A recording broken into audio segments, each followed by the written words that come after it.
आज की चर्चा एक बड़ी दिलचस्प कहानी पर है, बेंगलोर के एक युवा टेक प्रोफेशनल की, जिसने 30 साल की उम्र से पहले ही सोचिए 1 करोड़ रुपए की संपत्ति बना ली, और वो भी बिना किसी फैमिली बैकग्राउंड या किसी शॉर्टकट के, सिर्फ मेहनत से। ये सफर शुरू हुआ था सालाना सिर्फ 2.4 लाख रुपए की सैलरी से, मतलब महीने के 20,000 रुपए भी नहीं।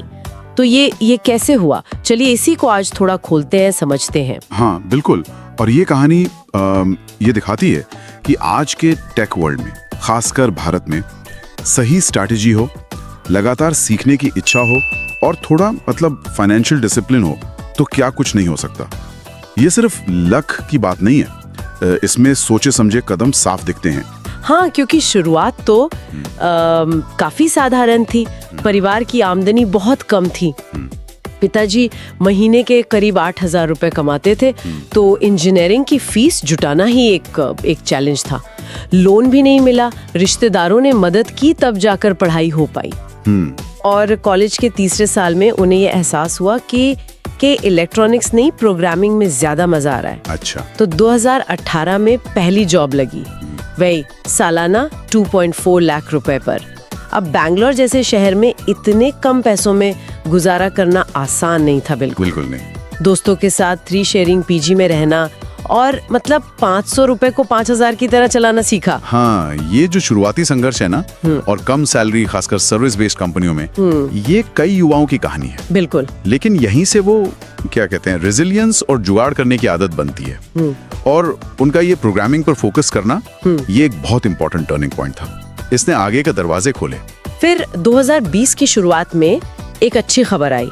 एक बड़ी कंपनी से 6 से 8 लाख रुपए सालाना का ऑफर।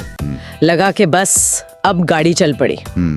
लेकिन कोविड आ गया और महामारी की वजह से वो ऑफर कैंसिल हो गया। ओहो, ये तो बहुत बड़ा झटका रहा होगा। हाँ, बहुत बड़ा झटका था, लेकिन उन्होंने हार नहीं मानी। ये अच्छी बात थी। सही। ऐसे झटके तो कई बार हमें और मजबूत बनाते हैं। और सवाल ये कि इस निराशा के बाद क्या किया उन्होंने? कुछ अलग? बिल्कुल, रुके नहीं। अप्रैल 2021 में एक हेल्थ केयर स्टार्टअप से ऑफर मिला, 12 लाख रुपए सालाना का। अच्छा। हाँ, यहाँ करीब 1 साल काम किया और फिर उन्होंने देखा कि अरे बहुत से लोग जॉब बदल रहे हैं। वो जो दौर था ना, ग्रेट रेजिग्नेशन का। हाँ, वो महामारी के बाद वाला। वही। तो उन्होंने सोचा मैं भी कोशिश करता हूँ, और नतीजा क्या रहा? 1-2 नहीं, पूरे 13 जॉब ऑफर्स। 13? अरे वाह।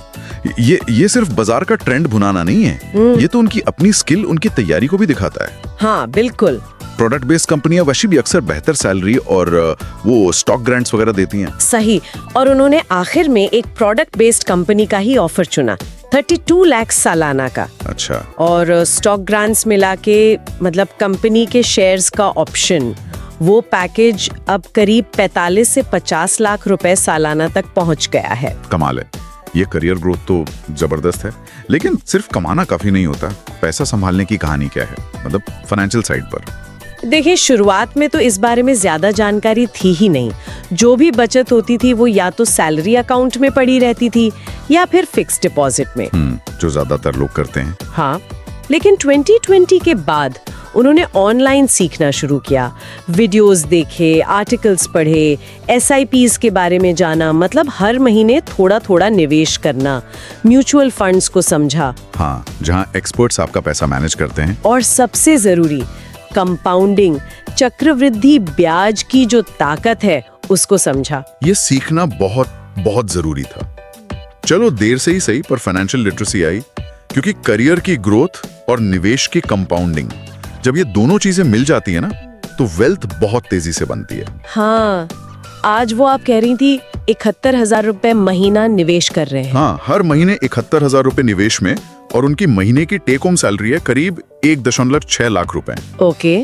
और इसके साथ साथ उन्होंने अपने और माता पिता के लिए हेल्थ इंश्योरेंस भी लिया है और अपने लिए टर्म इंश्योरेंस भी। मतलब फ्यूचर की पूरी प्लानिंग। ये बहुत समझदारी की बात है। अच्छा, यहाँ एक और दिलचस्प बात है।